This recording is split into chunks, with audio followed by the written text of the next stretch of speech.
Narito na ang mga nag-trending na kwento sa mundo ng social media. Tindahan ng pansit palabok, inireklamo dahil sa umano'y toppings na ipis sa ibinibenta ng pansit. Proud na ama nakiusap na magpagawa ng cake sa halagang 100 pesos para sa graduating na anak. Bakery pinaunlakan ng request. Philippine Eagle na si Mangayo nasawi sa Davao de Oro. Tatay na kapuspalad, ginawa na lang ng kabaong ang pumanaw na anak. At sa trending showbiz balita, Bini magpapasiklab sa KCON Los Angeles 2024 at SB19. Pinerform ang kanilang hit song Mapa sa Japanese music show na The First Take.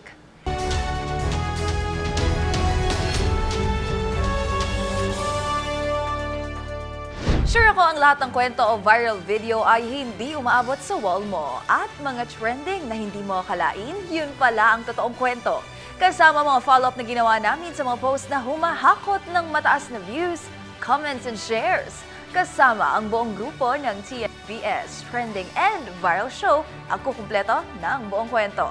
Ako po si Angelica Cosme at ito ang TNVS. Una sa Pilipinas, una sa Pilipino.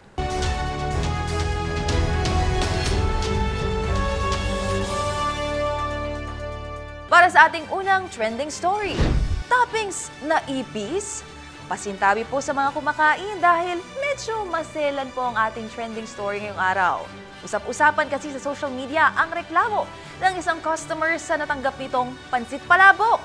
Paano ba naman kasi maliban sa toppings na itlog, gulay at hipon, tila yata may add-on pa itong ipis? Ang mga detalye tinutukan ni Millie Borja.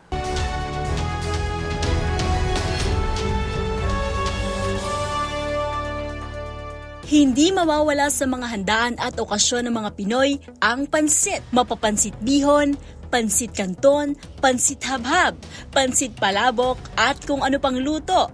Tiyak, busog at saya ang dala. Pero ibahin niyo ang experience ng isang customer na ito. Inireklamo niya kasi sa social media ang biniling pansit palabok sa isang tindahan sa Malabon matapos niyang makita ang isang ipis na naka-toppings at nakasahog sa in-order na pagkain.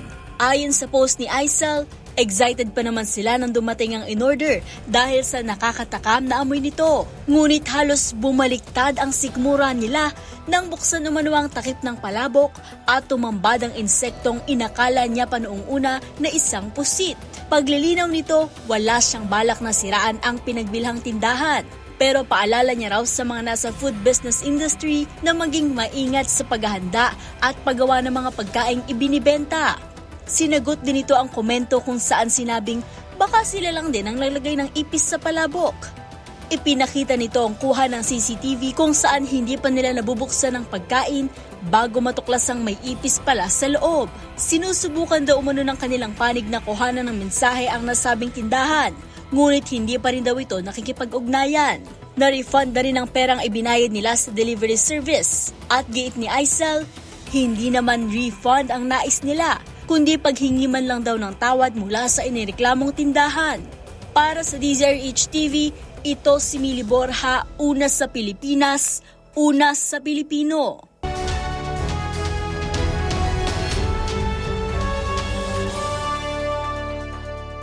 Sa ating next viral story, a father's love. Marami na tayong narinig na kwento ng kahirapan, pero may mga istorya pa rin talaga na iba ang kurot sa ating mga puso. Tulad na lang ng kwento ng isang ama mula sa Iloilo na siya mismong gumawa sa kabaong ng kanyang namayapang anak, hindi lang dahil sa wagas na pagmamahal, kundi dahil wala siyang pambili nito. Ang kwento ng mag-ama tutukan sa trending report ni Arnold Herrera.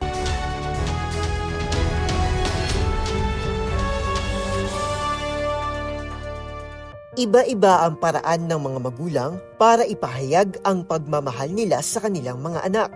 Kumurot sa puso ng mga netizen ang isang kwento ng wagas na pag-ibig ng magulang sa kanyang anak.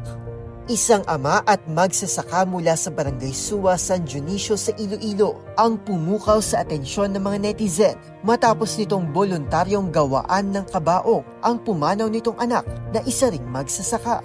Ang dahilan kasi kung bakit niya ito ginawa ay dahil sa wala silang perang pambili para rito. Gawa lamang sa kahoy at salamin na ibinigay ng kaibigan. Buo na ang munting kabaong para sa 33 anyos nitong anak na si Redwin. Kinailangan din itong lapatan ng scotch tape ang kabaong upang mapigilan ang pagkalat ng masangsang na amoy ng bangkay. Kwento nito, pumanaw ang kanyang anak dahil umano sa bangungot. Saludo naman ng netizen na si Daisy sa kakaibang act of love ng ama sa kanyang anak. Sabi pa ng ibang netizen, bagamat masaklap kung titingnan, ay isa rin itong halimbawa ng bayanihan sa mga kababayan natin sa mga probinsya na nagkakaisa para tugunan ang pangangailangan ng bawat isa, maski pa sa bagay na tulad ng kabaong. Una rito, marami raw kinain at ininom na alak ang kanyang anak bago ito hindi na nagising pa sa kanyang pagkakatulog. Para sa DZRH TV, ito si Arnold Herrera. Una sa Pilipinas, una sa Pilipino.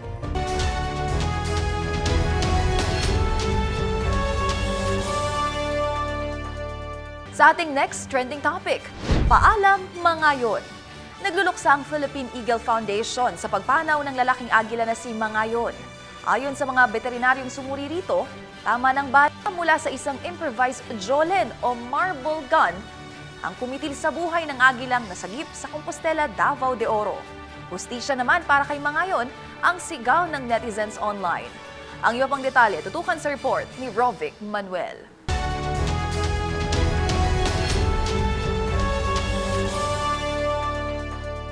Nasawi sa Compostela Valley, Davao de Oro ang agilang si Mangayon. Ito ang malungkot na ibinalita ng Philippine Eagle Foundation. Sa resulta ng necropsy, dulot ng pagkaubos ng dugo ang ikinamatay ng lalaking agila na natagpuan na lamang ng isang sundalo ng Philippine Army na sugatan at nanghihina. Ayon sa mga veterinaryong sumuri rito, mula umano sa isang improvised jolen o marble gun ang tumama sa kaliwang pakpak ng young male eagle. Nagluluksa naman ang naturang non-profit organization sa pagkasawi ni Mangayon.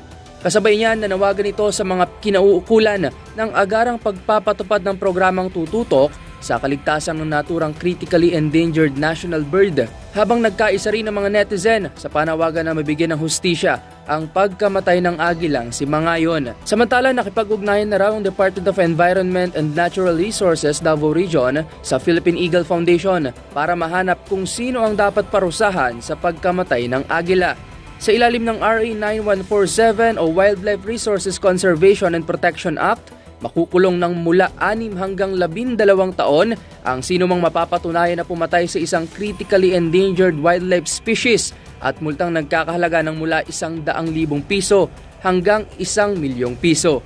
Para sa DZRH TV, ito si Rovic Manuel, una sa Pilipinas, una sa Pilipino.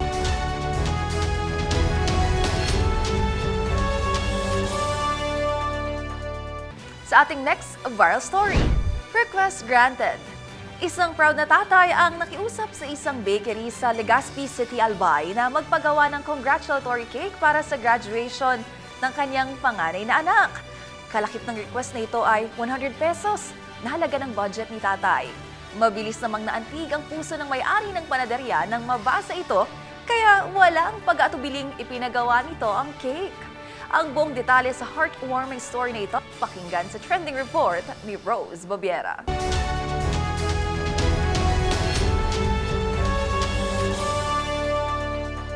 Ang akala ng isang panaderya sa Legazpi City, Albay ay normal na araw lang sa kanila ay nabago ng isang nakakaantig na pangyayari nang makatanggap sila ng isang request mula sa isang pamilyar na muka sa kanilang bakery. Kinaumagahan sa pagsisimula ng operasyon sa Lazy Baker Cupcakery, nakatanggap ito ng isang sulat mula sa isang ama na nakikiusap na magpagawa ng congratulatory cake para sa kanyang panganay na anak na gagraduate. Ang lalaking ito ang nangongolekta ng mga kalakal sa panaderya sa araw-araw. Siya ay pipi at bingi, kaya minabuti nitong ipadaan na lamang sa handwritten note ang request. Kasama nito ay ilang barya na nagkakahalaga ng 100 pesos. Ayon pa sa sulat, nagtatanong ito kung mayroong maliit na cake sa halagang ito dahil iyon lamang aniya ang kanyang budget. Mabilis na naantig ang may-ari ng panaderya sa ama, kaya hindi na ito nagdalawang isip pa na paunlakan ang request at ipinagawa ito ng cake na may message pa para sa kanyang anak na si Lawrence. Ngunit hindi lang dito nagtatapos ang buhos ng kabaitan at good vibes. Nang matanggap ang cake, Nagpaabot muli ng sulat si tatay sa bakery kung saan ito nag-aalok ng tulong. Aniya kahit anong trabaho o anumang nais ipalinis ng may-ari ay handa siyang gawin. Makabawi man lang sa tulong nito sa kanya at sa kanyang anak na tiyak ay ikatutuwa ang regalo ng ama. Umani na ng 16,000 shares at halos 1,000 comments ang post na ito. At sa mga nakakita, lalo na sa may mga kakayahan, mapa-individual o mga negosyo at establishmento, ay nagpaabot na rin ng tulong kay tatay. Ang iba, kung hindi tulong pinansyal, ay nag-alok ng mga produkto at serbisyo para sa kanya at sa kanyang pamilya. Para sa DZRH-TV, ito si Rose Babiera. Una sa Pilipinas, una sa Pilipino. Para sa MBC TV Network News, ito si Rose Babiera. Una sa Pilipinas, una sa Pilipino.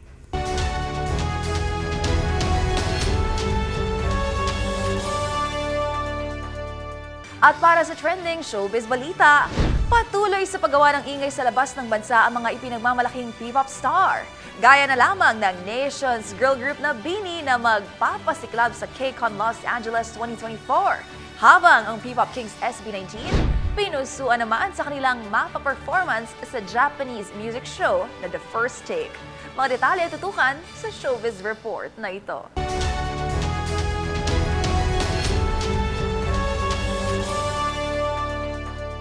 Sa Los Angeles naman sa Amerika, hahataw ang Nation's girl group na BINI. Sa anunsyo ng KCON LA 2024, kabilang ang pantropiko at salamin-salamin hitmakers sa M-Countdown pre-show special lineup na gaganapin sa July 27.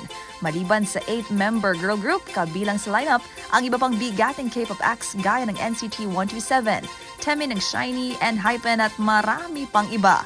Sa pamamagitan naman ng kanilang social media account, nagpahayag ang excitement ng BINI members na sina Maloy at Sheena sa nalalapit na pagtatanghal.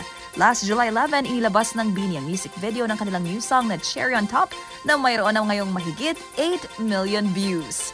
Samantala, sa iba pang balita, matapos ang Gento, mapa-performance naman ng P-pop Kings SB19 ang pinusuan online sa Japanese YouTube channel The First Take. Love is ang ginagawa, mapapahinga muna ako na.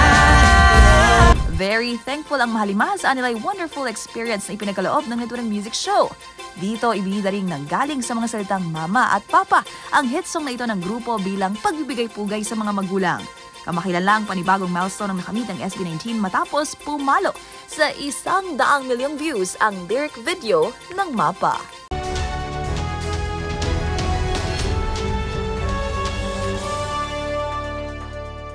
Isa na namang episode ng mga nagpa-wow, kinagiliwan at iba't ibang mga insidente ng mga nag-viral na kwento ang ating napanood. Kaya naman, kung meron din po kayong mga katulad na istorya, i-share nyo na yan sa ating comment section o kaya naman itag nyo rin kami sa TikTok at DZRH News. At yan ang mga kwento sa likod ng mga nagpa-viral na video kasama ang buong grupo ng TNVS. Trending and Viral Show. Assignment po namin na kapag may nag-trending, aalamin, bubuuin at i-follow up namin ang mga detalye. Para kapag nakita mo ang viral video na may nag-share, ikaw na ang magdagdag ng mga impormasyong nalaman mo sa TNVS Trending and Viral Show. Mula sa kauna-unahan sa Pilipinas, DZRH. Ako po si Angelica Cosme. Una sa Pilipinas, una sa Pilipino.